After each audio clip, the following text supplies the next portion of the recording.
There's a rhythm in life, all facets of life.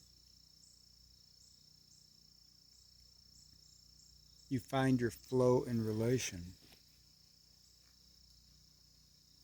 Deviations in the flow, perturbations, they make you aware.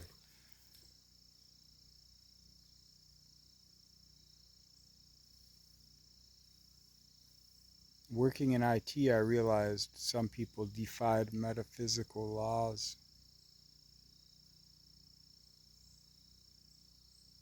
Certain people trigger certain issues within technology, within processes, within systems, within relation. And I slowly realized everyone's doing this to each other in interesting ways. And so about where you put your attention, the relations, it's very important for an optimal flow. The expression, optimal expression is just the result of your process, and being in the here now, trying to figure out the flow is another way to simplify things without language, but with the meaning, so that many inferences can be understood in relation. I hear people, they say, if you don't stand for something, you stand for nothing. So it's like a catch-22. Do you stand in the conviction of a static for some communal value? How can you just find what the value is within yourself and bring that out, not having to worry about the polarities of other people's projection?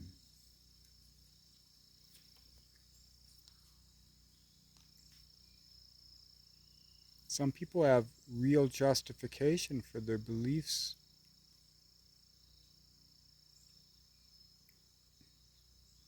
What they do, what their perceptions are telling them matters to the moment.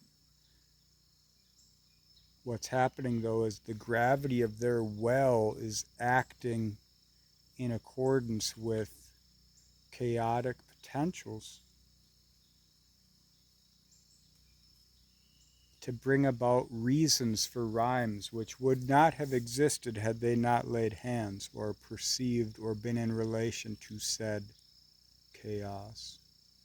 So we're natural gods, we're chaos makers.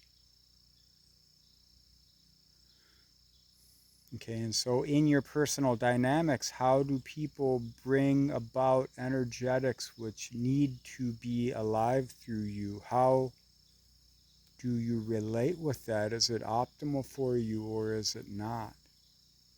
Is it binding you to a sixth house energy? Awareness of reaction, reception.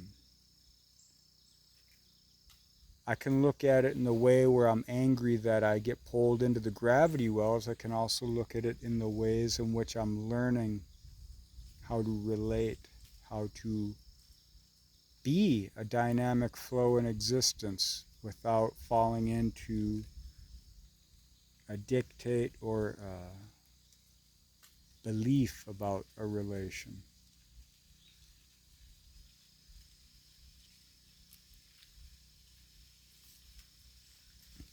Life is language, it's dynamic. People come and go, situations come and go, societies, empires, legacies, beliefs.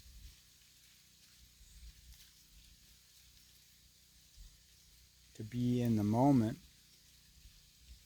in this here now, to learn how to flow without being bound to the little things. That is an art.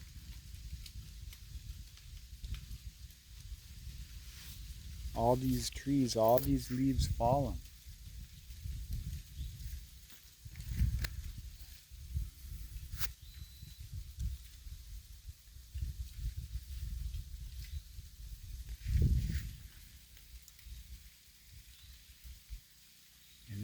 It's a beautiful thing. The chaos, there's a rhythm in the chaos here. We call it seasons. We call it the day, the weather of the day. We call it ourself being aware in relation. I could just call it fall and be done with it, but I'm here feeling it, so I know it's more than just a word, a season.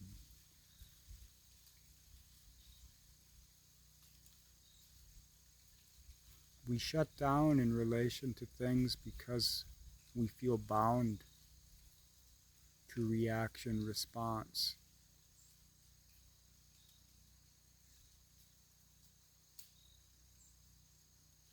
But it's not just a bind, it's a hold so that you can find footing to realize that you can change in relation to any situation, any dynamic.